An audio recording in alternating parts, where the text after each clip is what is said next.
Good afternoon, ladies and gentlemen, and welcome to Election Central. Election Central is the informative, thought provoking, intellectual conversation that happens every Sunday, beginning at 2:30 p.m. Eastern, and we discuss critical issues involving democracy, justice, human rights, and the rule of law in Liberia.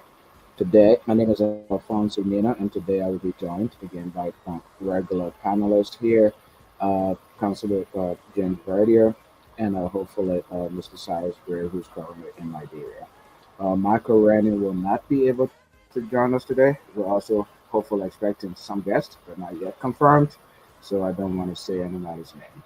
But today, basically, we'll be discussing the results of the just concluded presidential runoff elections in Liberia. We'll discuss the results and why the turnout, the way the turnout, that incumbent President George Weah was defeated by former Vice President Ambassador Joseph Weah. Why did that happen? How did it happen? We'll talk about President Weah's concession speech. Um, as you all know, it came out real quickly. The night after the second night after the elections, when the elections commission was announcing the results. Why did President Weah move so quickly to give concede a defeat? Is our democracy maturing? Was he pressured to do so? Did he have other options? And then, of course, we'll discuss the elephant in the room, which is governance and accountability in Liberia. I mean, everybody knows that Liberia's greatest problems are impunity, corruption, crime, and impunity. So, how will President Joseph Boakai deal with these real critical issues that are really impacting the progress and growth of Liberia? So, welcome to Election Central. Stay tuned. I entertain you for a few seconds with some music while I wait my colleagues to join in, and then we'll start the conversation. Feel free to join us and participate in this very critical and important national discussion.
Once again, good afternoon, ladies and gentlemen, and welcome to Election Central. As I said, today we'll be discussing Liberia's recently concluded presidential elections, the results. So I gave you a run through real quickly about what our conversations were set what we focus on today. Of course, that map indicates it's the map created by the Elections Commission, which interactive map. It's not interactive here on my screen because it's in a PowerPoint. But basically, we'll be discussing the results of Liberia's recently concluded presidential run of elections. As you can see, these are the final results of the elections with 99.98% of the results in. Uh, Former Vice President Joseph Boakai of the Unity Party has about a 208,000 vote lead. And as it stands, there's no way President Weah and the CDC can catch up with him. So, in fact, President Weah has conceded defeat. How did this happen? With President Weah, with all of the resources that he had to his advantage, the use of state resources, a lot more money, massive campaign apparatus, but he still lost to Joseph Boakai and the Unity Party, who did not have the resources. How did this happen? That's one of the things we'll be talking about today. Um, as you can see here, the European Union outlined some of the advantages that President Weah had that made the playing field unlevel in his favor, but he still lost. So why? What happened? We'll have that conversation. Media landscape, that also did mention media landscape, however, slanted in favor of President Weah, of course, given the resources that he had and the fact that he was using state resources. And then Weah's swift concession. What does it mean? Does it mean that our democracy is maturing? Um, it doesn't mean we as commitment to democratic process and democratic turnover and respect for the will of the people. Was it pressure from Liberians? As you know, there's a lot of pressure in the streets, a lot of statements by people. So was it based on pressure from Liberians and from international partners? Did President Weah even have any options, any other options at all, other than to concede defeat? And as you know, if you listen to President Weah's concession speech, in addition to that, a lot of other people from the CDC angle have been talking about this. Basically, the president in his concession speech said that the results of the election show that Liberians are divided um, and that reconciliation is needed. Is Liberia divided? Are the people of Liberia divided? Does the election result actually show that we're divided? That's a question that we'll be discussing as well today. And then Barca's governance and accountability challenges. Uh, Barca faces a very serious expectations problem. I believe we have faced a similar expectations problem when he became president. There's a lot going on in the country. The people don't have a lot. There's no basic resources. Infrastructure is still broken and inadequate. So people have very huge expectations of Mr. Boakai and his incoming administration. So we'll discuss that. And then, of course, all of this expectation, high expectation, is going against the reality of a broken economy. And then, of course, there's the big elephant in the room: corruption, addressing corruption. Is Ambassador Boakai, incoming president, committed to fighting, tackling corruption, which is really dealt a serious blow to Liberia's progress and development? And then improving the economy and attracting investment. A lot of people in Liberia, part of the reason why we actually have a high rate of poverty is because there are no jobs. We've been unable over the years to attract investment into the country. Of course, that can be tied to corruption and mismanagement and incompetence. We'll discuss that. And then war crimes and the implementation of the TRC recommendations. Will President-elect Joseph Boakai, when he takes over in January 2024, implement the recommendations of the Truth and Reconciliation Commission, some of which include prosecution for people who allegedly committed war crimes? These are Boakai's governance and accountability challenges. We will talk about them. Join us. Um, and then, of course, as I said, attacking Liberia's corruption problem. The U.S., the United Nations, Liberians at home and abroad, everybody knows the corruption challenge in Liberia. And is convinced at this point that until this problem is confronted head on and addressed, Liberia will make no progress. Again, is Ambassador Boakai in the position to fight corruption and to go after people? The Boakai prosecute past corruption. We enforce asset declaration and code of conduct for his own administration officials. We investigate and prosecute the Doe, Taylor, Sirleaf, and Weah administration officials who have been accused of corruption. Will he work to repatriate stolen wealth? People believe that past government officials have stolen millions and millions, if not billions of dollars, and are stashed in foreign bank accounts. Will he and properties? Will he go after and repatriate those? And of course, there are people around Ambassador Barker himself who are entangled in allegations of corruption. Will he muster the courage to go after them? Will he still keep them around?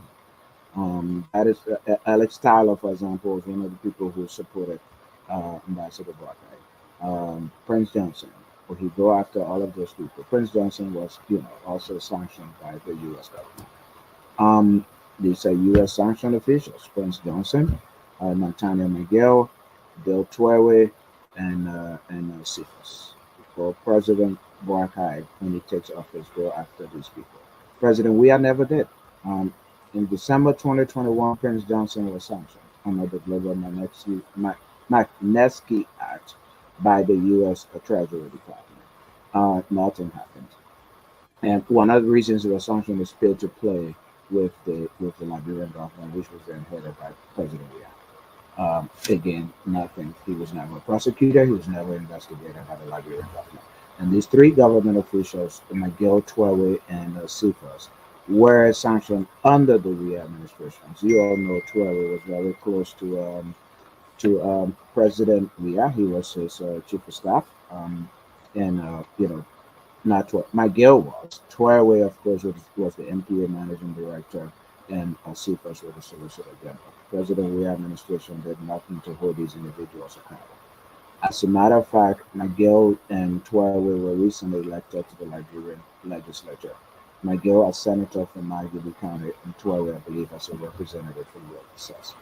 Um, and we'll talk about whether or not these two elected legislators should be seated. Can they be prevented from being seated? We'll have that conversation. We'll talk about the economy. We'll talk about investment and job creation. We'll talk about the unemployment problem, and discuss all of the other challenges that the new Liberia basically will face. So once again, welcome to Election Central.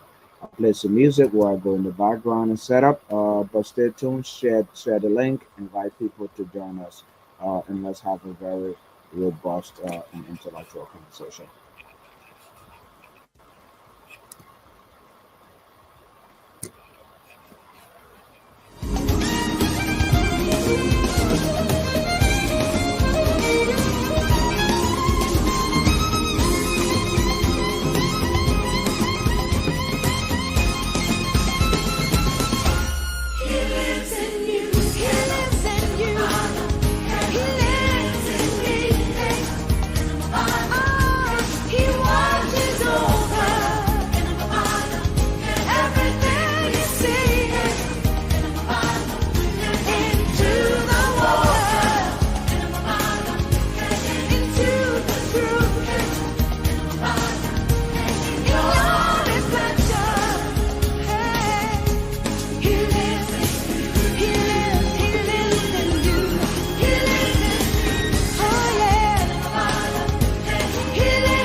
Welcome, welcome again back to Election Central.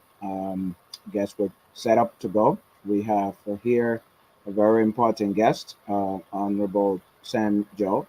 Sam Joe was a member of the National Elections Commission for several years. He'll introduce himself. Actually, this is the second time appearing on the show. But Mr. Joe will introduce himself, talk about his job, and then we'll talk about the election results. I did go over the list of items that we'll be talking about today, one of which will be the outcome of the, I believe, November 14th runoff presidential elections. Of course, I'll have my colleague, Councilor James Verdier, here with me. We are expecting to be joined by Cyrus Gray, uh, other colleague. Cyrus is in Monrovia, so I guess he's having some technical issues with connectivity, but hopefully he'll be joining us for this conversation. Um, Councilor Verde is actually backstage. He's in studio, so I'm going to add him. We will not have Michael Rennie today. He traveled out of the country and cannot join us.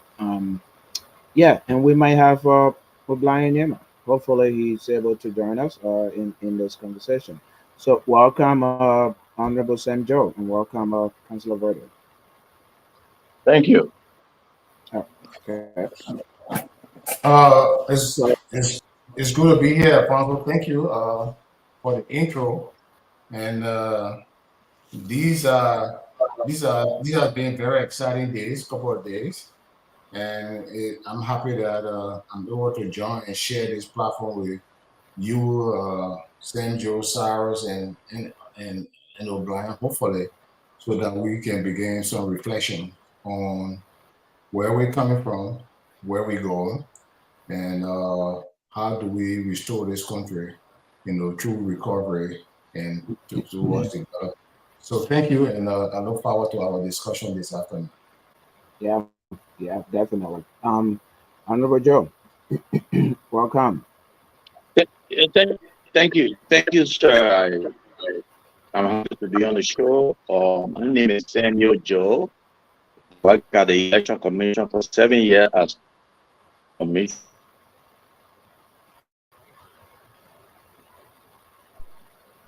So I'm here to give my side of the story. I'm glad that the election ended peacefully, credibly, and in a transparent manner. And in fact, I was watching a new channel in Nigeria where it said Nigeria need to go to Liberia to learn how to conduct election. I think that's a proud movement for all Liberians. So I'm happy to be here, to be part of the show. Ab- Absolutely, absolute proud moment. Councilor Verde, you sounded really excited. Why are you so so excited about the outcome of the elections? I'll put you on the spot.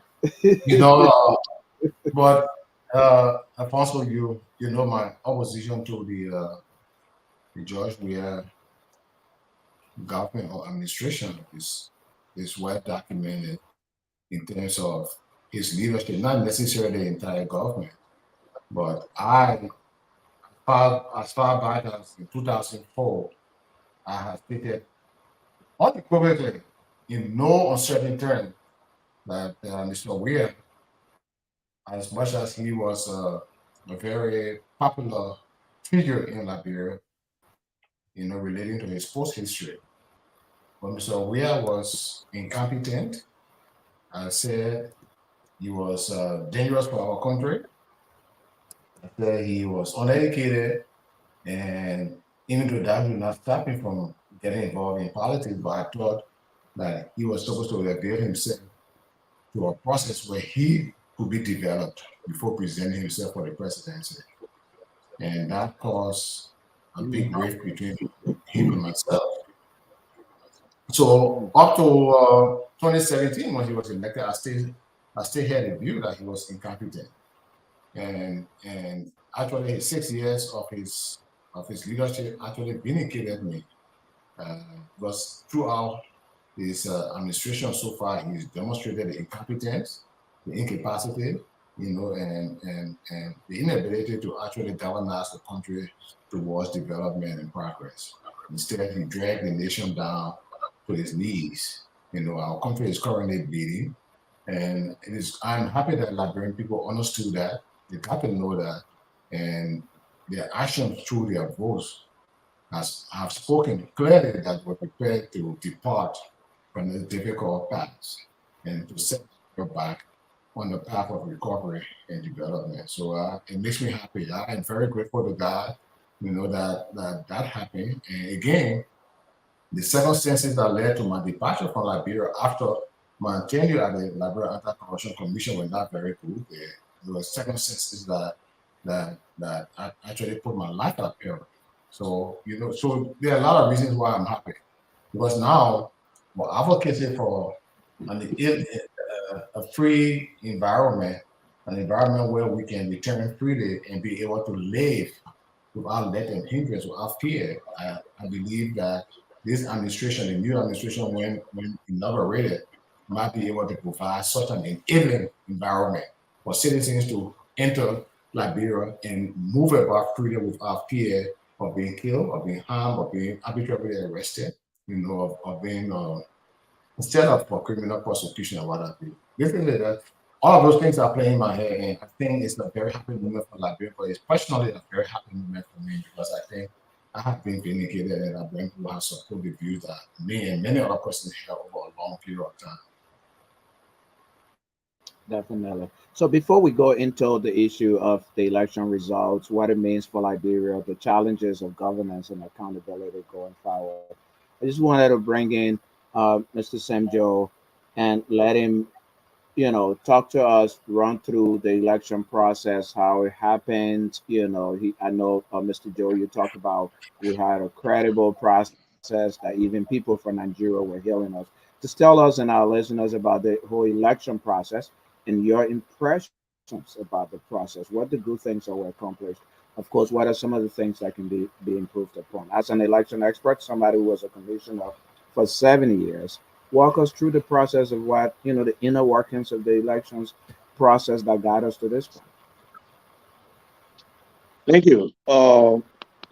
There's something at the National Election Commission we call the electoral cycle, and it's in preparation to prepare all of the staff about how to conduct election and what are the things required. So they begin with, in fact, today, I think yesterday they concluded the election.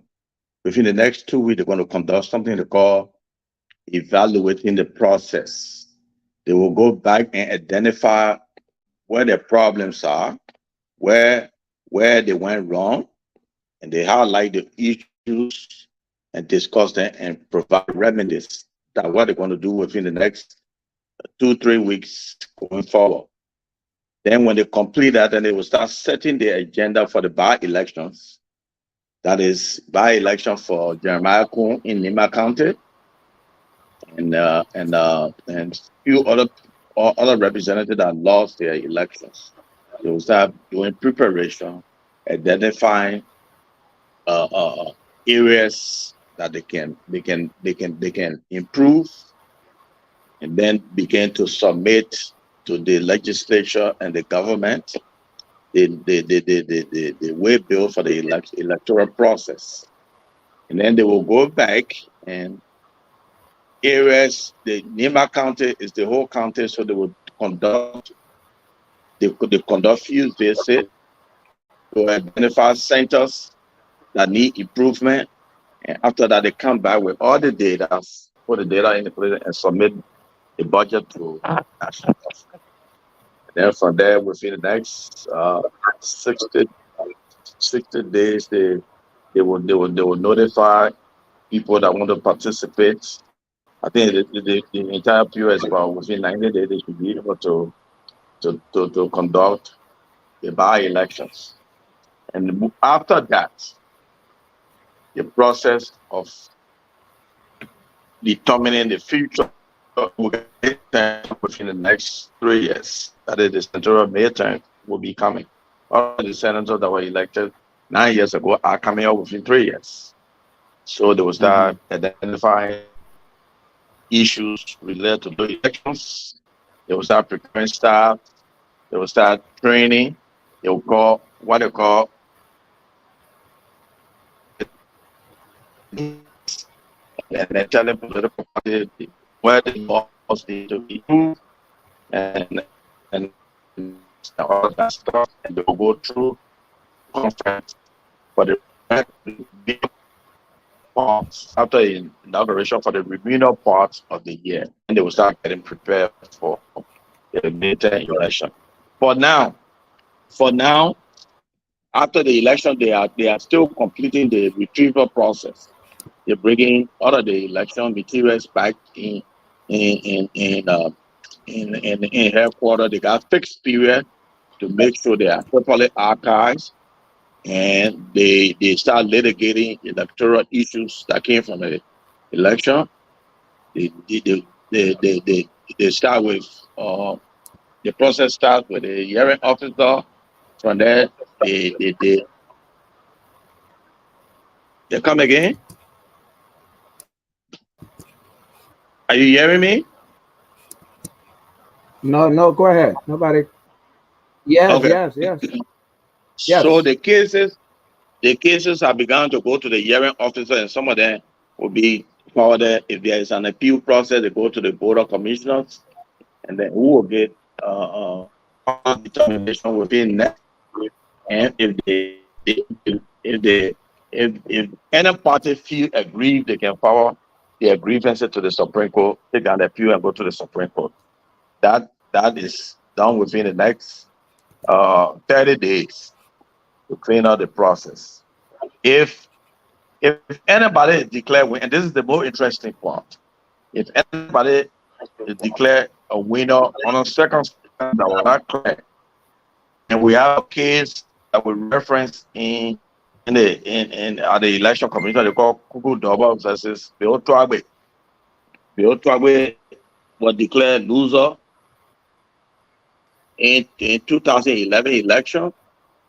He filed a complaint with the NEC. They went through the process. The case went to the Supreme Court, and when Bill Twagbe was declared winner, Kuku Double was removed from her seat at the Capitol building. And Bill went there to take concession. So you will see all of those formality playing out for now, and that will be it. So any other thing you don't understand, you can ask me a question. I will try to explain. Sorry for my voice today. The process. No. You're good. Your voice is good. So it's possible that some of the people who were declared winners recently, until they're certified, excuse me, if there are challenges against them, there's a possibility, like what happened in the case that you just talked about, the 12 and Cuckoo Double case, that they could actually be removed even after they've been seated. And I'm asking this question against the backdrop of Speaker, what's his, the current speakers, allegations of election fraud. Ballot boxes a ballot box or two were taken by Country Devil, etc., and he was filing a complaint. So that means that some of those places are not closed yet. Yeah. Yeah, during the process, I think that if he follow the process appropriately, you'll find out some of those claims where he identified the fraud were coming from. They were quarantined by the commission, and where they are suspicious of electoral fraud, the commission can do one of two things: either request recount, conduct another election. If it they can conduct another election, they will put the other guy on who he cannot be certified list of people to be certificated. That is, if people came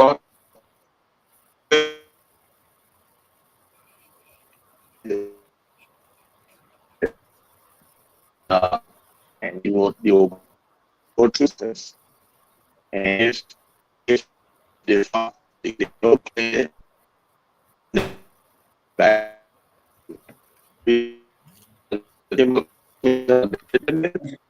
the Also, constitution, and if the guy, maybe we should advise Yeah, him to change his location, do some, but reception is really bad. You broke it. yeah, yeah. I'm not saying you.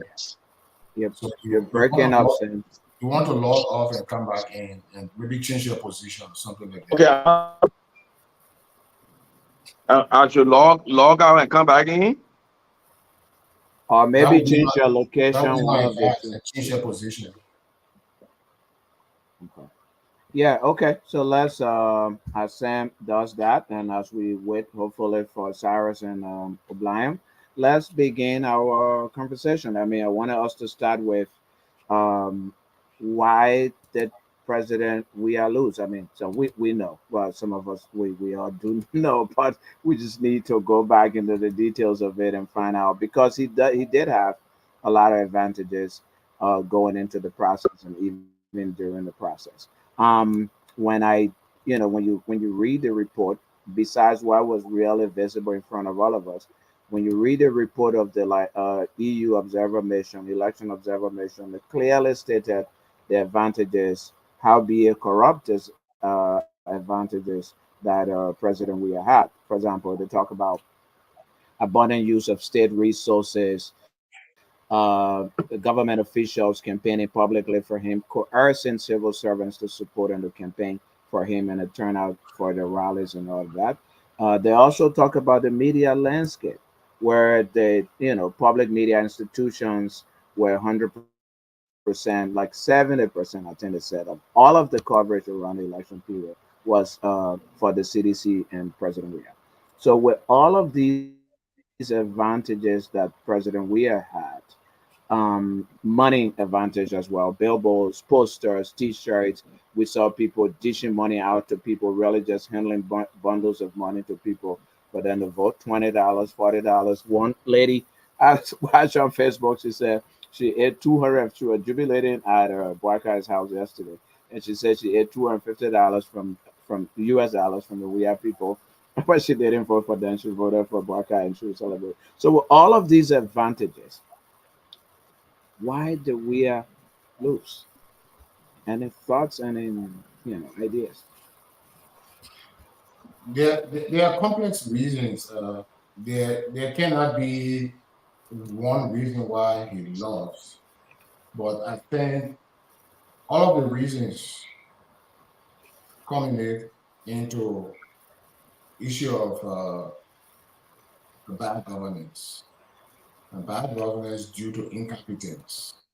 Basically that's why bad governance incorporates lack of response to the need of the people. It incorporates corruption. The Weah government for 6 years did not. I still have not seen that record. They did not prosecute one person for corruption. In the midst of the avalanche of stories and reports about massive corruption, not one person was prosecuted for corruption. So, what happened during his administration, you could see heightened impunity. Even more disturbing, when the US government acted to support the Liberian government in prosecuting Nathaniel McGay and Bay, there was no action, there was complete inaction from the US government, besides those fellows losing their position. Nothing happened after that. What happened? Was an investigation conducted? Nothing happened. The issue of fear that was instilled in the population. There was numerous reports of death. Some investigated or some alleged to have been investigated and concluded, but nobody prosecuted so far for all the death of the auditors, the death of several other prominent Liberian citizens, including Ambassador Talbot, the former son of a former President Tubman, and several very questionable and mischievous, death. Nobody, nobody has been held responsible. So then, besides that, the regrettable downturn of the economy, with people suffering even more than they were, before the Weah government took place. a disappointment in promises that were made. The expanded Morovia said they were going to do this project for expanded Morovia, the new Morovia to be built, and separately Boma loan and several other places and several other commitments that they made to develop Liberia. None of those things happened. And so the people began to feel the pinch more and more of poverty. Salaries were reduced. It was considered to be harnessed. The harmonization of salary that brought more suffering to the Liberian people. But in the midst of that, you could see that a handful of public servants were actually amassing wealth and enjoying having good time. You know the famous thing with Eugene Pardon and Eugene Glenn Langway. That meme or do this, that meme or do that with Eugene Langway doing this. I mean, clear slap in the face of people. People are suffering, and other public officials were actually happily having the best of their lives. Like for example, Carlos Gray, who came from nowhere. Where does he get money from? To go to and plan wedding in Paris. The stories are so numerous. So I would just say in a nutshell, there's an issue of incompetence, issue of bad governance, the issue of non-response to the needs of the Liberian people. Like people got fed up and say, look, we're not prepared to go through this for another 6 years. And I think the opposition also did well to highlight some of these things and campaign on those things. So all of those things led, to the defeat. It's always a wonder because the incumbent sits at a vintage point in elections. They control resources, they control media, they control a lot of things, public institutions and all of that. They use them. The abuse of office, is clear. It's clear during the administration where people are coerced, people are cajoled to do things, and it starts with their salaries, it starts with their job. So people vote under stress and under pressure.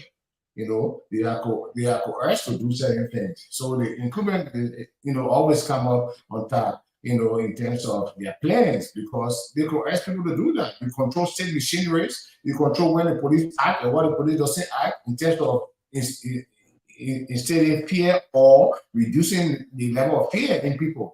The government basically will set people apart. In fact, there's a lot of evidence where the government incited different riots by financing and encouraging talks to go and disrupt political rallies by opposition. So all of those things were in their favor, but when the people are disenchanted, when the people are tired, when they're fed up, there's nothing much you can do, to enjoy their confidence. And they basically express that lack of confidence, that dissatisfaction expressed in their votes. And that's why that becomes the most important political, constitutional, civil property of citizens.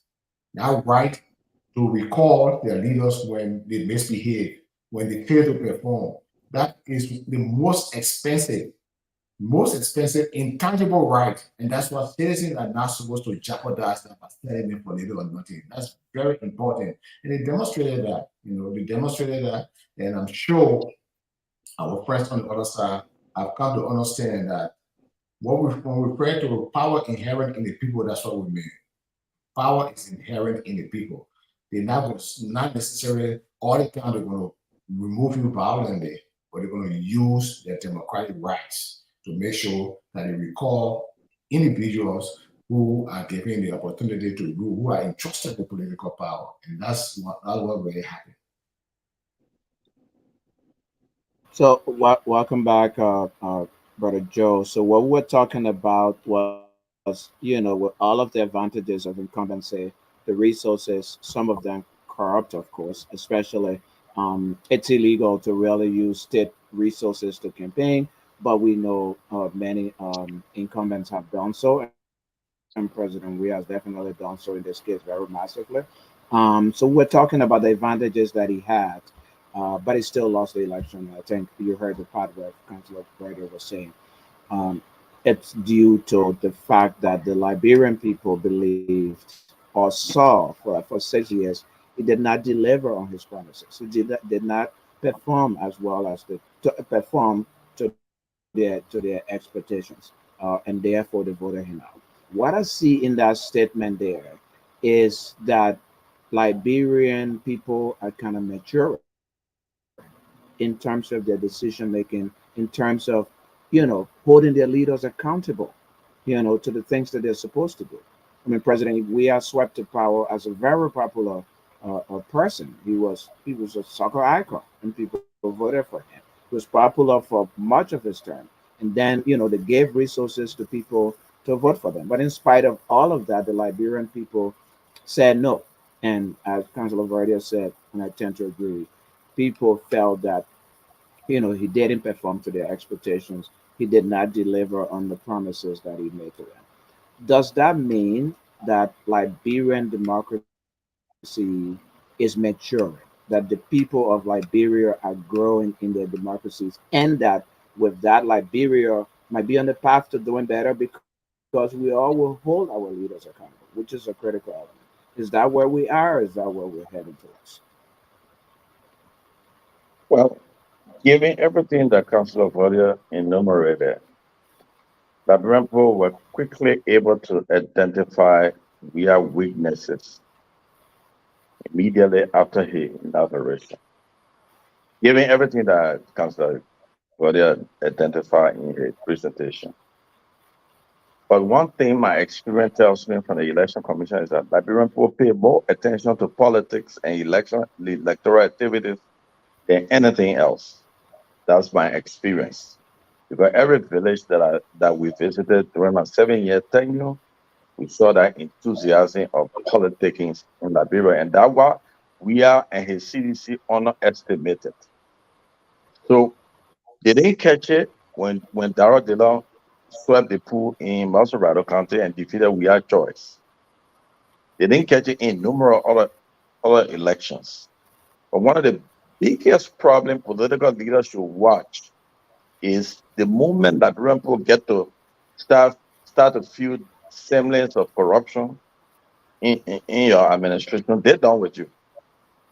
And it's a clear message that is sent, despite of the fact that we have had all of the institutional support, got all of the financial might, as stated by the EU press conference immediately after the first round, that we are used state apparatus to disadvantage opposition. The Liberians were watchful. They were waiting for him to tell him, look, you're not competent, you're not ready, and you corrupt. So that those are the things that got him out of power. Plus, he own on seriousness, he's not applying himself as a leader for the country. He leaves the country at will. He goes to the Walker and spend 45 days out of the country using the country resources and all of that stuff. So they found out that he's not serious, and they should find a serious leader. And Joe Bakai was a clear a representative for their choice of a serious leader, and that's what we saw happen. Yeah, and we are considered real quickly. After the second night of announcing results, we are called President-elect Joe Boakai and conceded, congratulated him, and then after that, issue a statement, recorded statement to the nation where he also conceded. There's been discussions about his concession, his very swift concession. It doesn't represent a maturity of our democracy. So our democracy maturing to the point that people who lose elections will, free and fair, will accept the process and move on. Does it demonstrate we has commitment to the democratic process, or was it just pressure from him and he had no other options? They tried all of the options, it didn't work. And there was pressure from Liberians, which we saw in the streets. We saw Yeke Koluba and his people marching in the streets and say, "This is it. It's over. You try to steal, we'll come after you. We know where your properties are located and all of that." We saw, a lot of pressure, local pressure as well. Unity Party came out and really came out with all of the results. something they didn't do in the first round, and announce all of the tally sheets, announce numbers, and then pressure. Do we think that it was this pressure from the local people and international community that forced him to just accept, or is it that we are just this democratic animal who, an animal not in a negative sense, but let me not use that, democratic human being who said, "Look, I lost the elections and I must buy out just like." Again, I hate to point to just a single conduct or a single event. I think there are a lot of things where I play. And from my professional background, I will say to you that Mr. Weah had no option. Mr. Weah had to adhere to the democratic process. He had no option. Two is that the results of the election were clear, and they had reached a point where they could not be manipulated, and definitely they could not be overcome. So then he presented him with no choice but to concede. Two, three is that anything short of what he did would have plunged Liberia into chaos. And Mr. Weah and his people were quite aware of that. I'm not discounting uh, pieces of advice from members of the international community and people at home, advising him to respect the democratic process. I'm not discounting that. But besides the fact that there was a clear path that he saw that he had lost and he could not recover from, and that anything short of that will plunge the country into chaos, which he, Mr. Weah, probably doesn't even want as well. So that amounted to some of the pressure to concede. And what did he do? By conceding, he took the high ground, to concede early, and so it reduced the tension in the country from disgruntled seditionists who may have been also looking for an opportunity to storm the street, and evoke a chaotic situation. So he did not demonstrate a lot of leadership during his administration. But on the outset of his departure, he demonstrated leadership, and that was good. Uh, I think Mr. Weah has, with all what he's done, he has always shown some readiness to respect the democratic process. In 2017, he did that. In 2006, 2005 elections, I think he did that. I don't know, pressure because they were disgruntled. And then in 2011, I think he also demonstrated that too. So I'm not really surprised. Now, only thing is that it's not like Mr. Weah did a favor for the people of Liberia. That is the law, and that is expected of him. So he was not doing Liberia a favor. What he was doing was actually adhering to the democratic process and letting people know that he believed in democracy. And so he did that. And I definitely commend him for doing that, because anything short of that would have prolonged this transition process. It would not have prevented, it would not have kept it in power, but it would have prolonged the process and will led to some period of instability.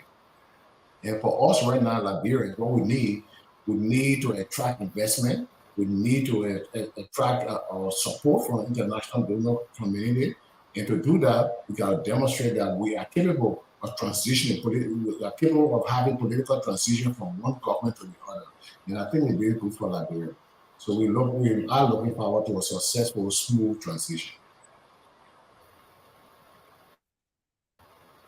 Yep, Mr. Joe. In addition to that, I will not say we are giving the condition on which he gave a concession is democratically conscious to do that. I would not say that. Two things I read into it from that statement. I think he really had no option. There's no way he could delay the process after the vote count and after the total tally that was left, even if you combine all and give it to him, he would not have turned it would not have turned the election over in his favor. So he got no option. Besides that, there were other people in the room with him that were also telling him that this is your only chance is concede.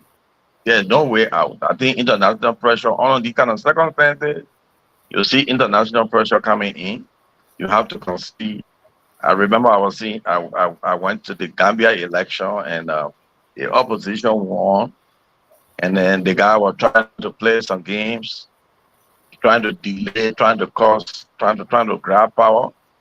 And ECOWAS came and said, "Oh, these are your options. These are your options. You either leave or you're going to face these consequences." So when you in those kind of, I'm not saying because I was in the room with President Weah to know his state of mind at the point in time, but one of those kind of circumstances, based on my experience, there are a lot of pressure that can be on you.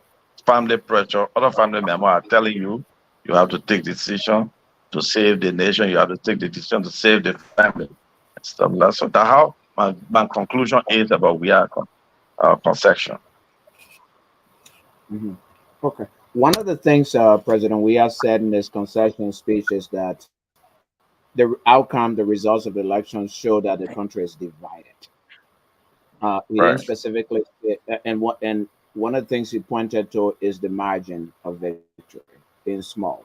So it showed that the country is divided in half, almost in half. Basically, that's the point he was trying to make. Um, Many people around him in the CDC as well are also pointing to the regional divide in terms of the votes to say that the country is Right. divided. For example, Southeast voted massively for Weah's from the Southeast. Assumption is that they did because he's from the Southeast, so they were supporting their crimes. And, black guys from Lofa and other places in the Northwest, so maybe that's why his people voted for him. Jeremiah Cohen from Nema voted massively. So people are saying that the country is divided because of the way people voted. I have a few questions on this issue. Is Liberia actually divided simply because of the way people voted? Um, do the election results mean that the country is divided in terms of the margin? Or are people simply trying to use the outcome of the election or the way people voted to say, hey, you have to also bring us on board. You have to also take us into consideration because we also got a huge margin of vote, and therefore that we have a huge block. You don't have that massive win, so therefore you have to bring us on board in government. You have to not go after us because that if you do that in a divided country, there will be instability. That's another thing I'm hearing indirectly. What are your thoughts on those? Is Liberia divided, or are people just trying to play games to perpetuate themselves or accomplish their political agenda, or is it Well, both? Yeah. well, you can say it's both, but the division is not entrenched. And I mean, by that, I mean that it's not fundamental belief system that, hey, this is our value, that is their value, therefore, this is my side. Worth kill or dying for. No, it's not like that. If you, I'm sure you were in a country during the Civil War, and all kind of rebel organizations came out of different things because they were vying for jobs. They see it as an opportunity to participate in governance. So to me, this is how they looks. They are presenting it to look that the country is divided so that the ruling authority can sit and say, okay, in order to bring the country together, we gotta apportion positions to people or to regions so that people can fully be part of it, which is the more prudent thing to do on our circumstances. I mean, our circumstances, but deeply the country is not divided. I don't see I don't see the division to be fundamental. It's just division through politics that people are pushing. That's my thought on it. And I think that's Thanks that's a that's lot. very important. Saying I also don't see this division that we speak about as being a fundamental division in our country. I think the division is superficial, and I think the division has always been promulgated or promoted by political moves. So it can be a temporary division. Right. You know that the people of Lima and Grand Julia County were picked against each other during the Doe administration. So you have that quarrel going. And then during the war, you had people from local county and Mandingo being targeted, by another group of people. So Right. it brought that quarrel. Uh, Right. you don't have fundamental political disagreement amongst Liberians. Liberians tend to, and then all through our history, our modern political history, Liberians tend to vote with their kinsmen most of the time. And sometimes they ignore issues, so they vote with their kinsmen. When the kinsmen are not involved, you see that Liberians are able to spread their votes, along the political spectrum quite fairly based on their own understanding and appreciation for political actors. In the early administration, you couldn't talk about any major division. People voted across the country widely because the issue of tribal politics were not really at play Right. in this case with Prince Johnson and Jeremiah Cohen, clearly and verbally saying, they can deliver the name of votes. The people are granted their fair on the front. So the state we are who's coming from the southeast, his job government also was dominated by the southeast. But these are all superficial division really. I don't think they're long lasting. That could be a major responsibility, a major expectation on the Joe Workers government to make sure that it reaches out and break this sense of southeast against northwest or western region of the country. I don't think that's a very serious issue, but I don't also believe that we should not do something to address it. And how Right. we do something to address it is by reaching out in all the regions. When you're elected as president, you're president for all Liberia. No matter who voted for you or who didn't vote for you, you're president for all Liberia. And one person who has exemplified something like that is controversial. You can call about. He's been going up and down in different places. Not only in his Right. constituency, has gone to find why in Liberia to vote, to campaign, and to show the Liberian people that he has a responsibility with them as well. So I think that's something that we as Liberians are able to get rid of. The political division, and that's political division. During election, we take those sides, but we have to go beyond that political divide. Again, I would say it is not something that runs fundamentally in our political history, but it's something that is just temporary and can get over that as soon as government attacks that in terms of policy, in terms of programs, in terms of development. Government tax that can be gotten rid of. I'm very happy that we three of us basically agree on that very important point. And I think it's really important for us to project that out there to the public because again, as you all correctly said, there are people out there. I mean, historically, politicians have used divisions, ethnic divisions. I don't even want to say ethnic divisions because we're not ethnicity because ethnicity being from a different ethnic group doesn't necessarily mean division. But unfortunately, unscrupulous politicians have used these things, turn them into divisions to their own advantage, and pitted tribe against tribe, group against group, and not just Liberia. It's happened across Africa, and it's happening in Liberia as well. And my concern is that that's why these people are trying to. I think, Mr. Joe, you made the point. During the war, people use tribal sentiments to fight war to get political power, not necessarily Right. because one tribe was fighting this other tribe or whatever. But if I can, the easiest prey for me is to go to my tribe, put some boys together, fire a few guns, and get the jobs that I want to get.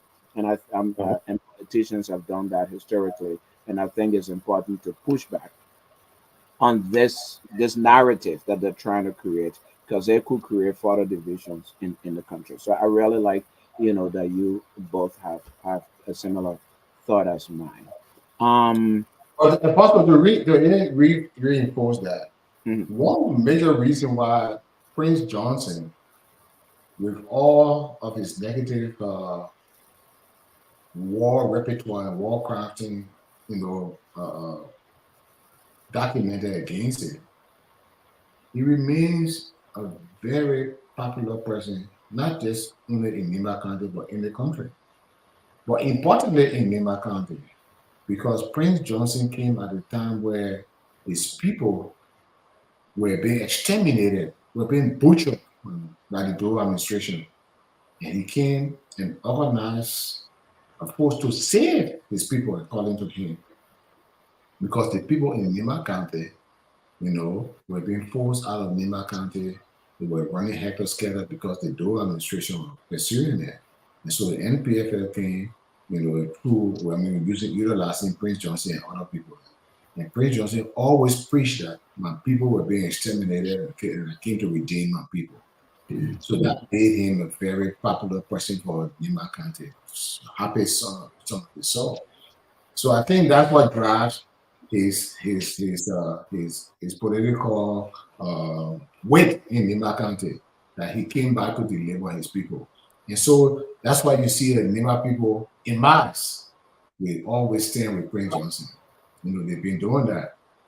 Yeah. At what point do they get away from that? Well, we're yet to see.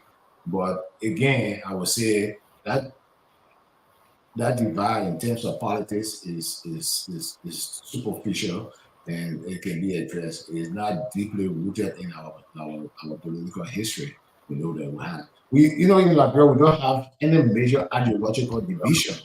You go, if you saw all the political actors and the candidates during the election, there's nothing fundamental different between them. Everybody wants to fight corruption. Everybody wants to improve agriculture.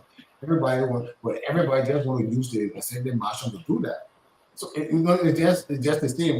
We're not major. There's not major departure with social democrat and liberal democrat and kind of thing. So our political divide is just superficial, and that's something we can work out easily with the political actors, especially at the level of the presidency. Making sure that people understand that we want people. That's the message we need to preach, and we should do that. That's You completely know, correct. you know, Mr. It's good you brought the topic up. It's very important so that we all can go out there and try to explain to people that condition is not fundamental. It's not even affecting the fabric of example. Back down to business.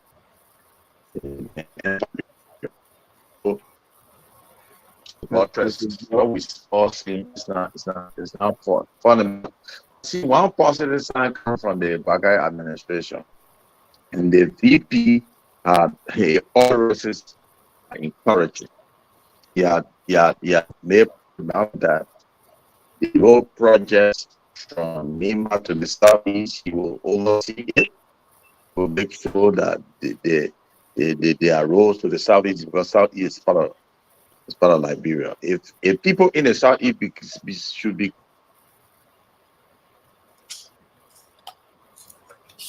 We have to Yeah, encourage that young man to get a better system. So, yeah. Yeah, he's important. So we can keep. So what I wanted us to do, I want us to change gears a little bit and go into discussing the governance and accountability challenges. But before we do that, I just wanted us to take a little musical interlude. I think he's coming back. Is he coming back? Yes. So, hope. okay, Hold on. Wait a second. okay. You are you? Let me see. Let me see. Okay, so he's coming back here. Let me add him so I'll let him know that we are going to a musical break. okay. Um, yeah. Yeah, so we'll go into a quick musical break, and when we come back, I want us to begin to talk about the governance challenges and other challenges. You got to talk about investment, in job creation, and all of that. So very quickly, maybe a few seconds music or break, and then we can continue our conversation. So let Meanwhile, me know Sam if can you. try to improve. Sam can try to improve his network. Is it my network giving problem? Yeah, You said- your network is not responding. You went in and out. So Or maybe because I changed and went in the kitchen, so in the interim, it got interrupted. But I'm back in my seat. okay, save us the details. Yeah, we just want to make sure you stay on. Okay. So let me see the music I'm looking for here. If it will play Sweet Liberia. If it doesn't play, we'll just continue. Sweet Liberia.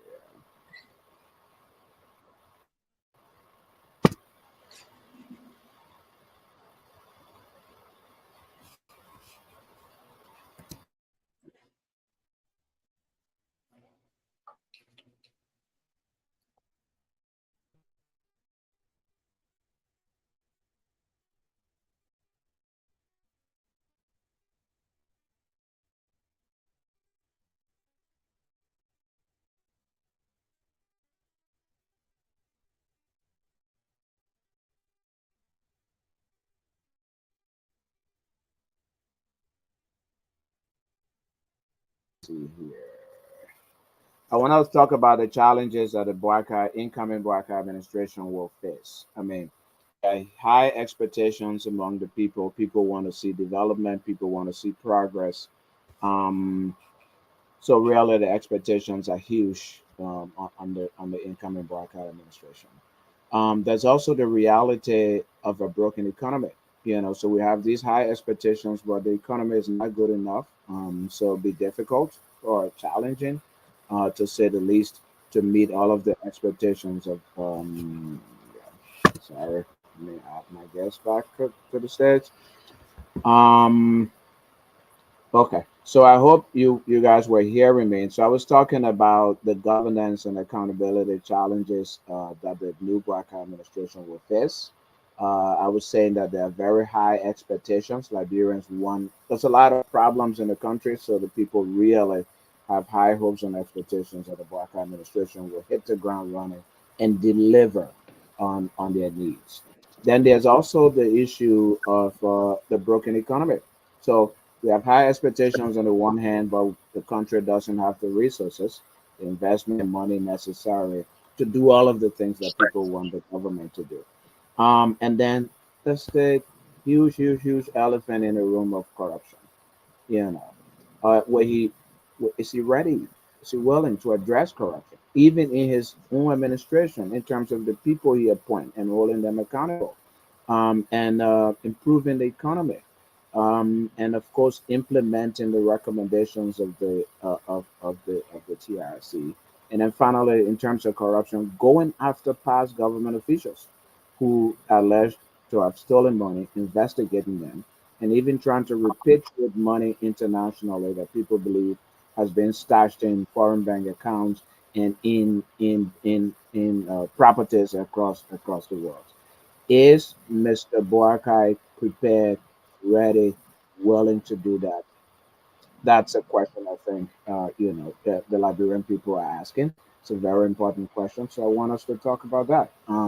The expectations, the reality of a broken economy, um, really tackling corruption, which to me is very critical, and then of course the issue of war and economic crimes. I mean, we all know this, and it's sad that we have to, foreigners will have to come and tell us this. But Richard Nephew, U.S. Global Coordinator for Anti-Corruption, in March when he visited Liberia, appeared on, I believe it was Poke FM, I don't quite remember, but he said corruption is undermining investments in the country. There are projects here in Liberia that could be implemented like tomorrow if the international community and certain international businesses were more confident that corruption was going to be stopped and addressed. And he also said that the US government was developing evidence for sanctions cases against Liberian government officials as a way of forcing them to stop being corrupt and to fight corruption. I mean, it strikes me that this man is saying that there are projects but let me go. Liberia, that it said there are projects here in Liberia that could be implemented like tomorrow. So the resources, the money, the will was there. The only thing that was lacking was our government officials not agreeing to start what they do. Um, Transparency International ranked Liberia 142 out of 180 countries in 2002. That meant that Liberia dropped 6 places in 1 year alone from 2021 when it came to corruption. And of course, we all know that the U.S. Treasury Department sanctioned 3 government officials. Many of them were attached, in fact, maybe all of them were very close to President Weah. MPA Managing Director Bill Twerwe, Miguel, who was Weah's Minister of State for Presidential Affairs, and Cephas, who was really Solicitor General, Chief Prosecutor in the country. Nothing has happened. None of the guys were investigated. As a matter of fact, I saw President Weah campaigning in Margibi County with Montana Miguel. So, and Miguel and 12 were recently elected to the legislature. So we have this huge issue of corruption. Will Boakai enforce the asset declaration and code of conduct requirement in the people he appoints in his administration? Will he investigate and prosecute Twerwe and all those other people, and even go after people from, I would say, in fact, if you ask me, I would say from the Totma administration, who allegedly stole money and is stashed in Swiss accounts all over the place, and work to repatriate that money. But then there's the question that he also has people around him who are also, entangled in the allegations of in the web. Prince Johnson supported him very heavily, just as Twerwe, Miguel, and Cephas is also under U.S. Magnexi sanctions. So with all of these together, can President-elect Ambassador Boakai address the expectations of the Liberian people by meeting the challenges, fighting corruption, carrying on development, and holding people accountable? Before Councillor Claudia come in, let me go to the point straightforward. Yep. I'm getting scared. This morning when I got up, I read a press release allegedly from the office of the president-elect that went straight on in tackling the issue of Liberia corruption. In less than an hour, there was a reversal to that press release, and that got me scared. Because I was very impressed. And it went strictly to say there will be an intense investigation to retrieve government assets from people who got in government in less than 6 years. They got property that they would not have gotten if they are worked throughout their entire lifespan on earth. And in less than no time, a reversal press statement came from Amos Weah to say the press statement didn't come from the president-elect office, and the president-elect is not targeting any specific group, and blah, blah, blah, blah, blah, blah. If Boakai will succeed, first of all, the constitution of his transitional team will point to what the future prospect is for his success. The caliber of people that you bring on to manage the transition and stuff like that. Because you and I know, even on his side, there are a lot of people with liability issues in terms of corruption, in terms of human rights, in terms of other stuff. So those are things you would try to go straight on to deal with for Liberian to feel comfortable with and be hopeful that he's meant well, he meant business, and will not be business as usual. But like what I wrote that morning, I wrote a little piece on my Facebook page that Waga should begin work right away. You should go straight right away in doing the people's work. And if I were part of that transition, I would recommend that the inauguration should not be festive. There should be no festival. Go straight, let's do the work, because there is no money. The country is bleeding. Based on the data that I'm seeing, the country is bleeding. No money. The country is broke. Those guys left the country broke. So to spend millions of dollars on inaugural festivity is not fair. Another thing Boakai need to do within the next 90 days is cut the way bills of the government in half or even more than half. The payroll of the government is bloated with unnecessary employee, people who are not doing anything but drawing paycheck. That, for instance, it's my understanding that there are 27 cities in Grand Cruz and they all got city mayor. Those are things that the government need to look at and see whether they can address it to cut down. That money can be transferred into school, healthcare, and other productive sector, including investment. One of the fundamental things is Wagai need to run the government like the corporate entity, maximize profit. The government can transfer into productive sector that will bring about employment. So there are a couple of things he needs to do to get the country back on track. That's my view. Well, but the first thing I would say, Sam, is that when you make a recommendation about reducing government wage bidding to half, I will wonder what informs that. An action like Okay. that has to come. That's all right. An action like that has to come from a study, from major information data collected, and people giving notice and all that kind of thing. It has that issue. That's something that needs to be studied. Okay. And it takes such a swift action. I'm not Right. saying it can be done.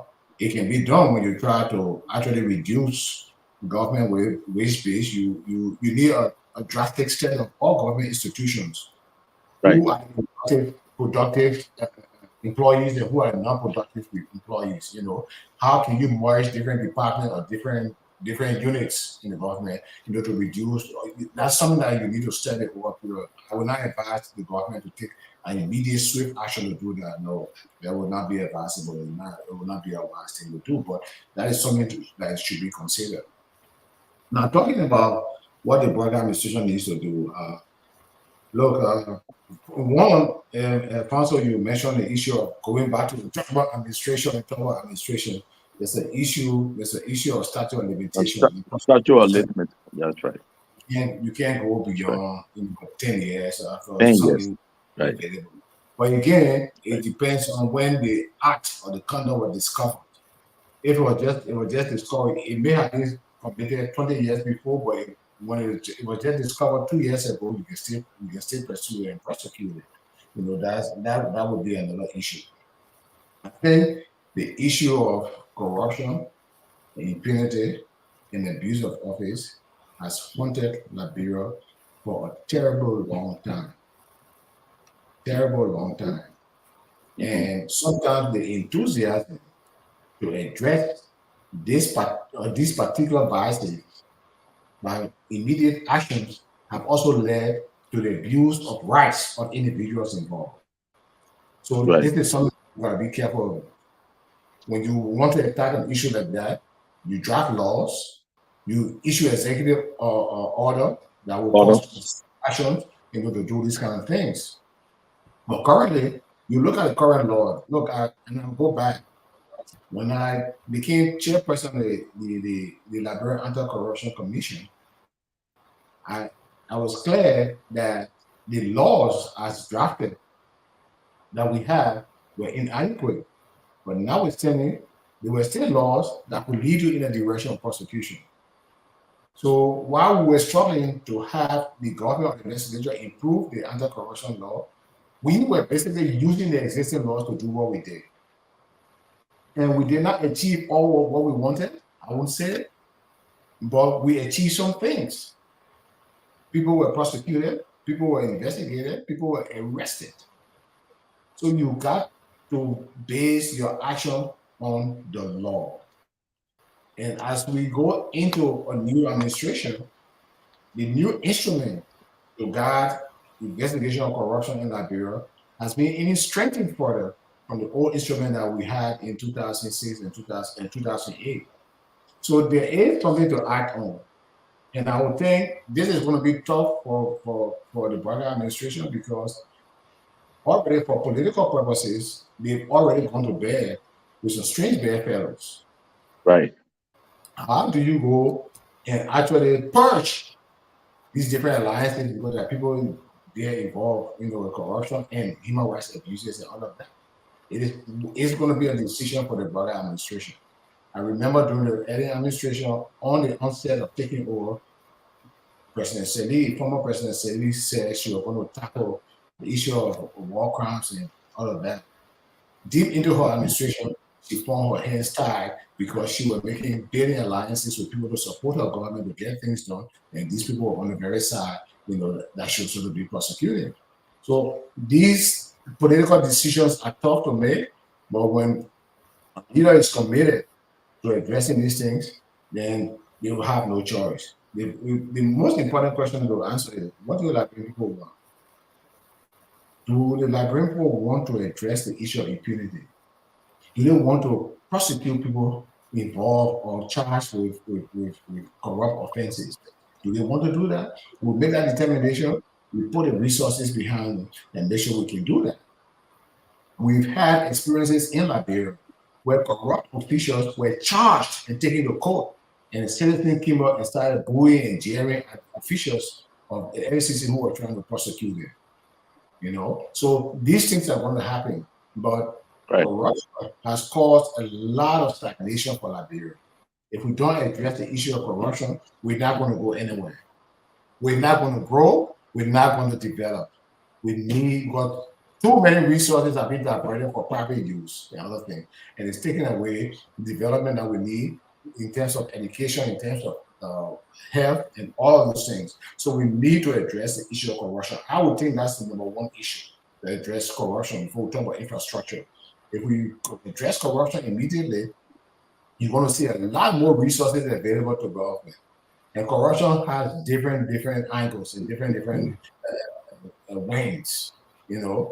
Abuse of office, public corruption, corruption in terms of procurement, and all of those things. We need to address that. So this, I think, in the first 90 days, this new government has to take some direct, definite, targeted action to address the issue of corruption.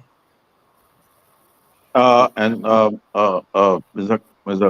Bodia, let me come after what you said about downsizing the government. If I think a little bit disagree with you.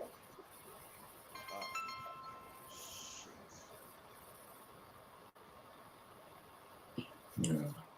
Well, Yeah, Mr. somebody calling him, but before he comes back, I have this recording. Unfortunately, I was unable to upload it, but I'll play it from my phone. I'm sure we all will hear it and the listener probably will.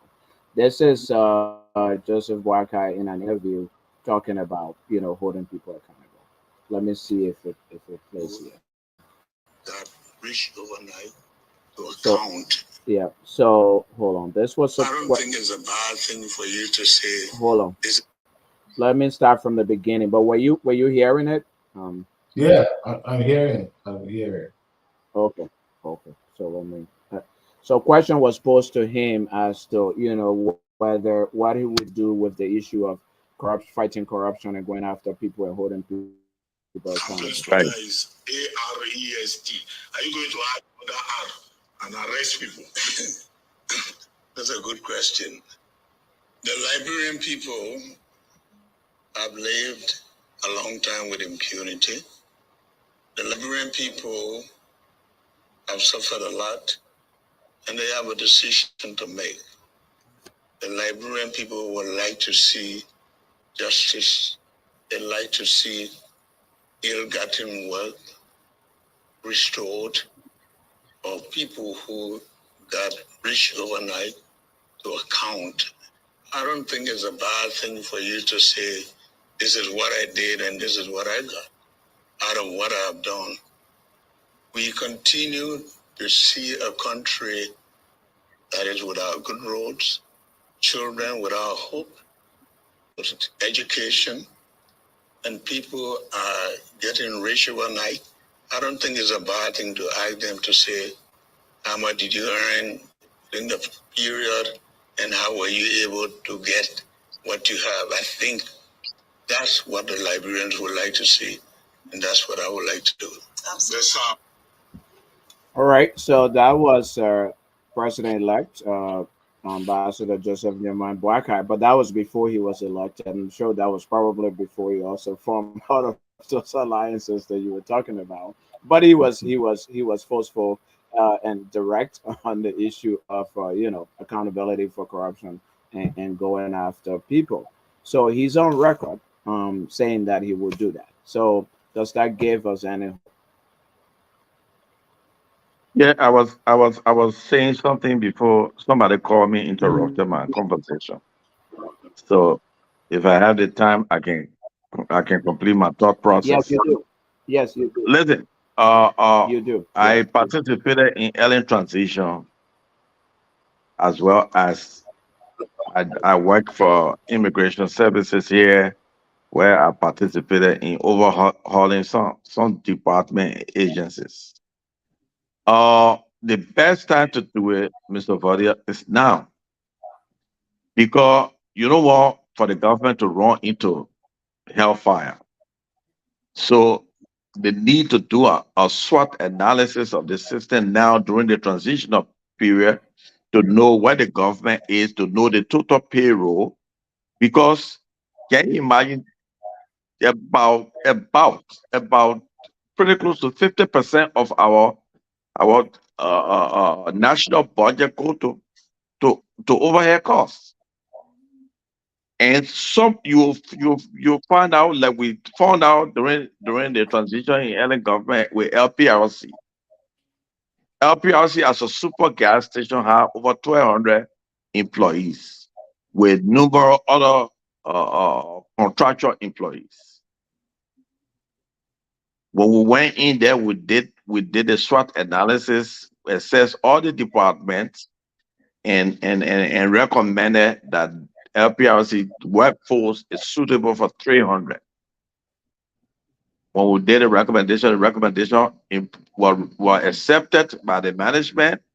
They implemented it, and they found out that the profitability level of LPRC went up to almost 75%. They started making money. There too much waste in Liberian government to begin with the starving level.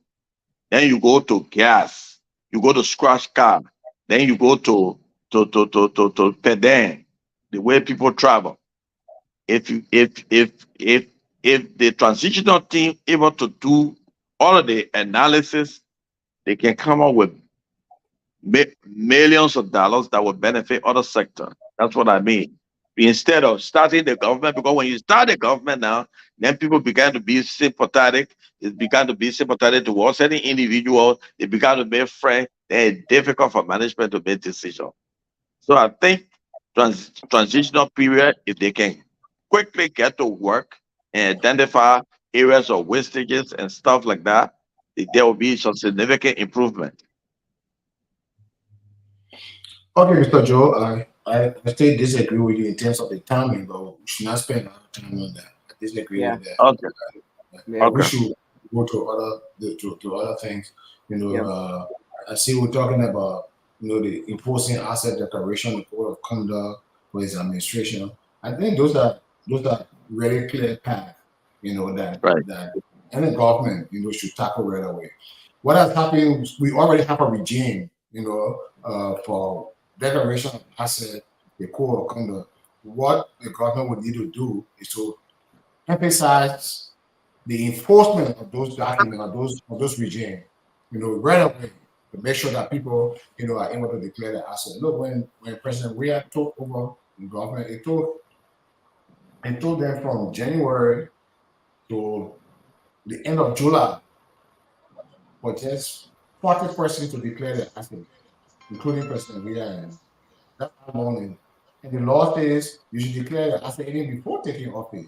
So for those people who were government officials, I mean the ministers and the president, since they were inaugurated and some of them had to go through hearings and other kind of things, Senate hearing. We expect that within 15 days, when you take office, you'll declare the asset. Then we got behind those officials, including the president. The president actually refused until end of July before he declared his asset. So how could he be compelling his cabinet to declare the asset when he himself had not declared his asset? So that's something I think the president-elect should actually distinguish himself and take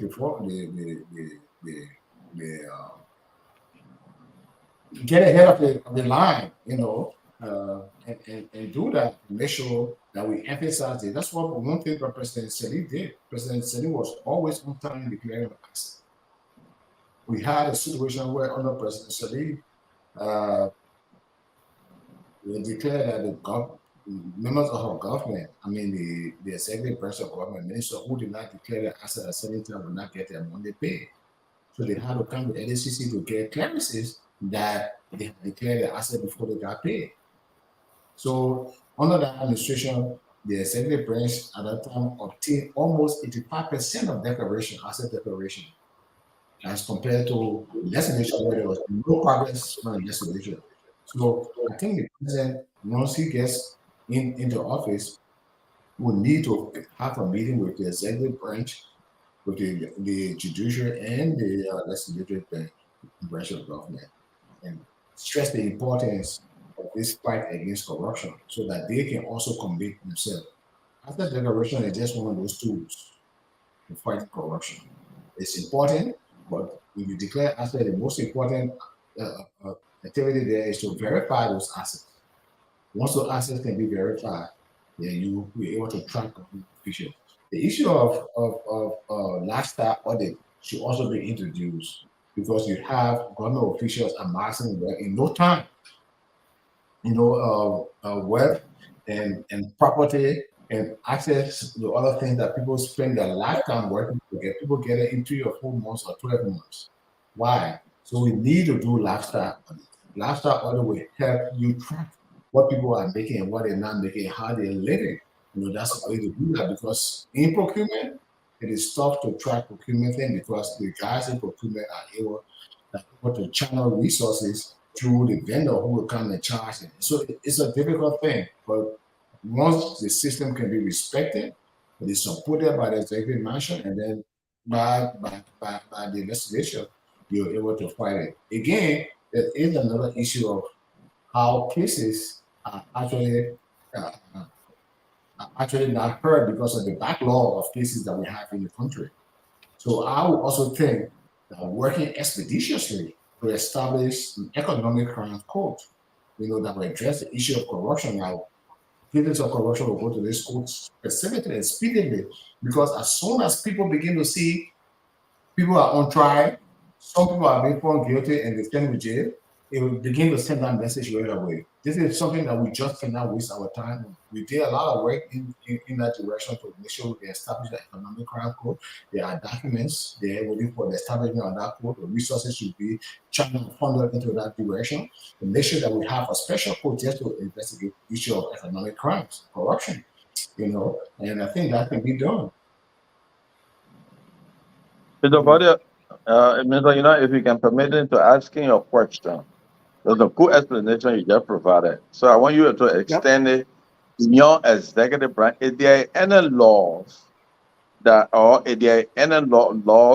that prohibits auditor or auditing general from auditing legislatures or judiciary? There's no law prohibiting them to do that. The public financial management law says all government institutions that receive government funding should be audited annually. Okay. What the guys have done was just to do stuff to stall, audit. They've not cooperated. So it has to do is the problem of leadership in the legislation. I don't know why the legislature will avoid and not cooperate, but the legislature is supposed to be audited.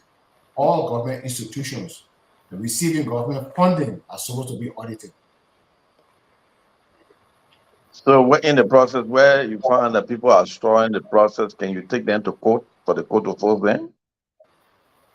Well, that's an action that should be contemplated. That can be contemplated, but you'll be taking action against either, the speaker, of the legislature, and not cooperating. You can take the action of the Supreme Court. The laws are there. I think many times what has happened that government officials and there's any nation that have called for discussion on that, but the legislature has just basically dragged their feet on that. Even though during the asset declaration, the legislature during my tenure, the legislature was the least of the three branches of government that declared the asset. The judiciary cooperated, the executive branch cooperated, the legislature was just non-committed, to doing that. So they did a lot of things to drag it and not to cooperate.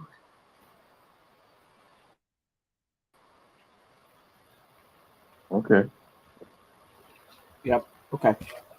Yeah. So somebody just sent me a question before we move on to our other issues. Somebody sent me a question and saying, "Can Miguel and Tuawe be stopped from taking their seats? And if so, what mechanism could be used on that?" As you know, Miguel and Tuawe, as we said before, were recently elected to the legislature. But before that, they were sanctioned by the U.S. government. They were forced to resign from government. President Weah promised they would be investigated and prosecuted. Nothing has happened.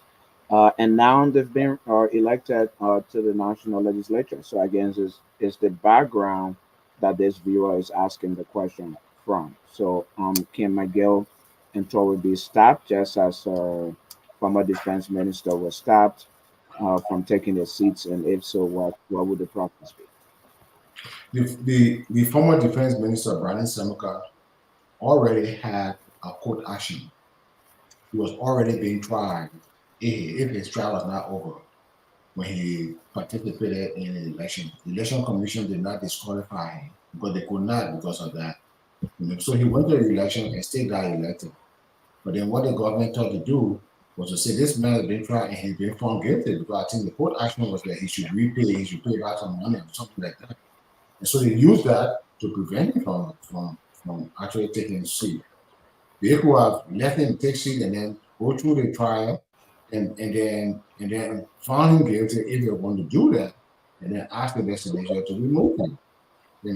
In the case of Maggie and Chloe, what we have currently is a report on an action on the part of the U.S. government accusing them of corruption and abuse of office. The Liberian government has not done anything besides asking them to resign or dismissing them. I think they asked them to resign. So they resigned.